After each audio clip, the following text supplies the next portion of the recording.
सच के लिए बेखौफ बेबाक जंग, वर्तमान क्रांति न्यूज 24 के संग। नमस्कार, स्वागत है आपका आपके अपने वेब चैनल वर्तमान क्रांति न्यूज 24 में, और मैं हूं आपके साथ गंगाधर पत्रकार। नमस्कार, आप देख रहे हैं हिंदी मासिक पत्रिका वर्तमान क्रांति के आधार पर शुरू किया गया तेजी से बढ़ता हुआ वेब चैनल वर्तमान क्रांति न्यूज 24, और मैं हूं आपके साथ दीप्ति। आइए देखते हैं भदोही जनपद से इस समय की बड़ी और धमाकेदार खबर।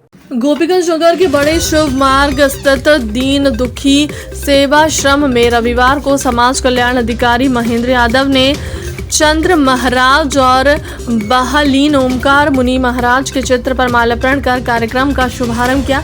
इस अवसर पर आश्रम में पहुंचे वृद्धजनों में कंबल वितरित किया गया। समाज कल्याण अधिकारी ने वृद्धा पेंशन, विधवा पेंशन और विकलांग पेंशन योजना आदि की जानकारी देते हुए लोगों को बताया कि इस समय 70,000 के करीब वृद्धों को वृद्धा पेंशन मिलती है और दीन दुखी सेवा आश्रम के महंत श्री प्रवणानंद मुनि और राधे माँ ने सत्संग के माध्यम से उपस्थित जन समुदाय को मार्गदर्शन कराया। कार्यक्रम की समाप्ति पर भव्य भंडारा का आयोजन किया गया। इस मौके पर महंत योगी राधेश्याम, संत दीनदयाल बिहारी लाल केसरवानी, मुन्ना प्रधान, मनीष बाबा, गुलाब चंद, डॉक्टर सुधीर वर्मा, वीरेंद्र कुमार मौर्य, सुरेंद्र पाल सहित अन्य लोग उपस्थित रहे।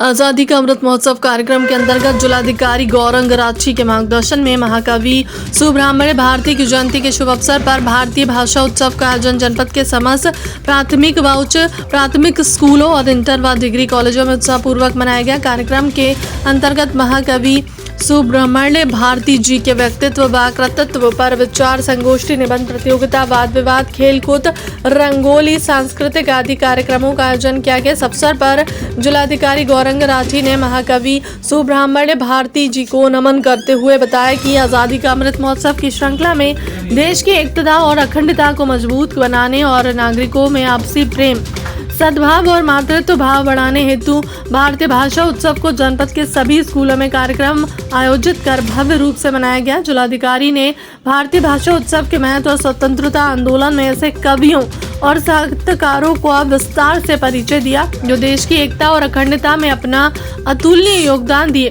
उन्होंने कहा कि भाषा एक दूसरे को एकता के सूत्र में पिरोने का महत्वपूर्ण साधन है और उसी को दृष्टिगत रखते हुए हम सभी उन कवियों, साहित्यकारों और महान विभूतियों को याद करें जो अभी तक उपेक्षित रहे या हम उनसे अनजान रहे। उन्होंने बच्चों से आग्रह किया कि वे अपनी भाषा के साथ साथ दूसरी भाषाओं के बारे में भी जानकारी रखें, जिससे देश के किसी भी भाग में उन्हें सम्मान के साथ देखा जा सके। उन्होंने बताया कि भारतीय भाषा दिवस मनाने का उद्देश्य विभिन्न भारतीय भाषाओं के विरासत को एकता में पिरोते हुए उन्हें समृद्ध करना है। उन्होंने बताया कि महाकवि सुब्रह्मण्य भारती को महाकवि भारतीयार के रूप में जाना जाता है। ये नाम उन्होंने देश की एकता व अखंडता के साथ देश की आज़ादी के लिए जीवन प्रयत्न लड़ते रहने के लिए दिया गया है। बताया गया कि सुब्रह्मण्य भारती का जन्म तमिलनाडु में के गांव में एट्टायपुरम में एक ब्राह्मण परिवार में 11 दिसंबर 1882 में हुआ था। वह बचपन से ही बहुत प्रभावशाली थे, इसीलिए वहां के तत्कालीन राजा के द्वारा उन्हें भारती की उपाधि दी गई। बचपन से ही उनके पिता माता का देहांत हो गया था। प्रारंभिक शिक्षा के बाद वह काशी चले गए। वे एक स्वतंत्रता सेनानी, उत्कृष्ट पत्रकार व समाज सुधारक थे। उन्होंने बहुत सी पत्र पत्रिकाओं में देश की आज़ादी के लिए देशभक्ति गीत व लेख लिखे। वे जीवन प्रयत्न देश की स्वतंत्रता व एकता के लिए प्रयासरत हैं। 11 सितंबर 1921 में उनका देहावसान हो गया। इस अवसर पर जिला बेसिक शिक्षा अधिकारी व जिला विद्यालय निरीक्षक सहित अन्य शिक्षक, अधिकारी व अध्यापक गण उपस्थित रहे।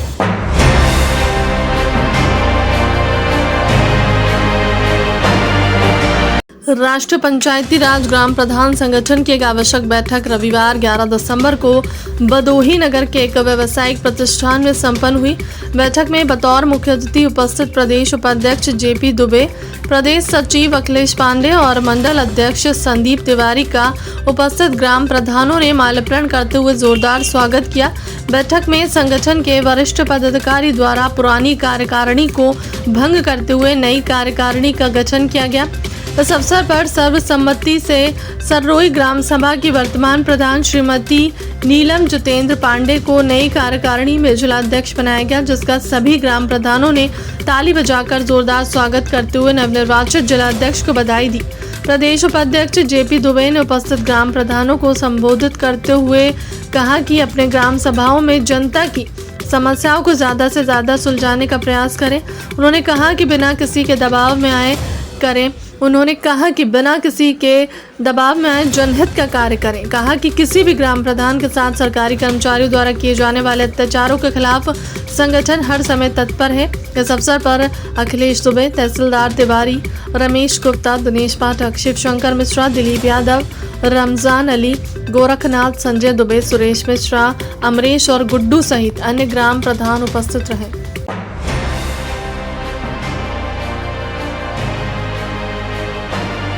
चोरी, धोखाधड़ी और आईटी एक्ट में फरार और वंचित अभियुक्त के विरुद्ध न्यायालय द्वारा धारा 82 CRBC के अंतर्गत डुगडुगी पिटवाते हुए इस आशय की नोटिस चस्पा की गई कि यदि निर्धारित समय सीमा के अंदर अभियुक्त न्यायालय में पेश नहीं हुआ तो उसके खिलाफ कुर्की की कार्रवाई को अंजाम दिया जाएगा। पुलिस सूत्रों से प्राप्त जानकारी के अनुसार थाना ज्ञानपुर पर पंजीकृत चोरी, धोखाधड़ी और आईटी एक्ट के अभियोग में पंजीकृत अभियुक्त रोशन सिंह पुत्र काम बहादुर सिंह निवासी गणेशीपुर थाना हंडिया जिला प्रयागराज वंचित है, जो गिरफ्तारी से बचने के लिए लगातार फरार चल रहा है। न्यायालय के आदेश के क्रम में आज रविवार 11 दिसंबर को अभियुक्त के निवास स्थान पर ज्ञानपुर पुलिस द्वारा उद्घोषणा करते हुए मुनादी कराई गई और उपस्थित गवाहों के समक्ष शास्त्र की नोटिस चस्पा की गई।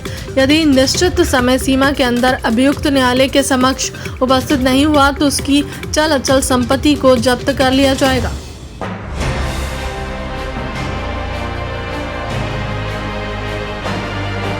कभी आजम खान की भैंस और नेताओं की बकरियों को खोजने वाली पुलिस ने इस बार गरीब पशुपालकों की चोरी हुई भेड़ों को बरामद करते हुए शातिर भेड़ चोर गिरोह के 5 अंतर्राज्यीय आरोपियों को गिरफ्तार करने में बड़ी सफलता हासिल की है। आरोपियों को गिरफ्तार करते हुए पुलिस ने कुल 97 भेड़ों को चित्रकूट के जंगल से बरामद किया है। पुलिस अधीक्षक ने अंतर्राज्यीय चोरों को पकड़ने वाली टीम को 25,000 रुपए पुरस्कार देने की घोषणा की है। आपको बता दें कि बीते एक माह के अंदर जिले में कई गरीब पशुपालकों की काफी संख्या में हुई भेड़ चोरी ने पुलिस की नींद उड़ा रखी थी। भेड़ चोरी का मामला दर्ज कर पुलिस और क्राइम ब्रांच की टीम आरोपियों की तलाश में जुटी हुई है। इस विषय में आज रविवार 11 दिसंबर को पुलिस लाइन सभागार में पत्रकारों को जानकारी देते हुए पुलिस अधीक्षक डॉक्टर अनिल कुमार ने बताया कि गोपीगंज पुलिस और क्राइम ब्रांच की संयुक्त टीम ने अंतर्राज्यीय चोर गिरोह के 5 लोगों को गिरफ्तार करते हुए उनकी निशानदेही पर चित्रकूट के जंगलों से चोरी की 97 भेड़ों को बरामद कर लिया है। पुलिस ने आरोपियों के पास से एक तमंचा और एक ट्यूवी वाहन बरामद किया है। एक गिरोह बरामद की गई लग्जरी वाहन से भेड़ों को चोरी करता था। बता दें कि बीते माह जिले के ज्ञानपुर, गोपीगंज और ओरई इलाके से भेड़ चोरी की गई थी, जिसमें ज्यादातर भेड़ों को बरामद करते हुए पुलिस ने उन गरीब भेड़ पालकों के चेहरे पर खुशी लौटाई है, जिन्हें अपनी भेड़ मिलने की कोई उम्मीद दिखाई नहीं पड़ रही थी। बताया जाता है कि करीब 5 लाख रुपए कीमत की भेड़ों को बरामद किया गया। इस अभियान में लगी टीम को पुलिस अधीक्षक ने 25,000 रुपए पुरस्कार देने की घोषणा की है। आइए सुनते हैं इस विषय में भेड़ पालक अमरजीत पाल और पुलिस अधीक्षक डॉक्टर अनिल कुमार के बयान। भेड़े मेरे जीवन यापन है, इन्हीं से हम लोगों का रोजी रोटी चलता है और जो कि मेरे पास टोटल भेड़ियाँ 150 के लगभग में हैं, जिसमें से 75 भेड़ियाँ चोरी हो गई थी। आज करीब एक महीने पहले 75 भेड़ी चोरी हो गई थी और मैंने FIR दर्ज कराया।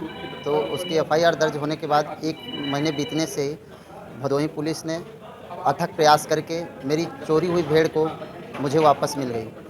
ये जनपद भदोही के गोपीगंज, ज्ञानपुर और ओराई थाने से पिछले एक महीने में काफ़ी संख्या में भेड़ें चोरी होने की सूचना मिली थी। इस सूचना पे पुलिस ने मुकदमा पंजीकृत किया और इसमें पुलिस की टीमें गंभीरतापूर्वक लगाई गई थी प्रयास के लिए, चूँकि भेड़ पालक की जीवन भर की जो पूंजी होती है वो निवेश उसी में करता है, तो इसको गंभीरता से लेते हुए उसमें टीमें लगाई गई थी और उन टीमों ने कल शाम को सफलता प्राप्त करते हुए ये जो भेड़ चोरी का अंतर्राज्यीय गिरोह है, जिसमें से 2 लोग रीवा मध्य प्रदेश के रहने वाले हैं, एक भदोही का है, एक प्रयागराज का है और एक चित्रकूट का है। इनकी निशानदेही पे जनपद चित्रकूट के जंगलों से 97 जो भेड़ें हैं चोरी की गई थी वो बरामद की गई हैं और उनकी शिनाख्त जो भेड़ पालक हैं उन्होंने अपनी भेड़ के रूप में की है।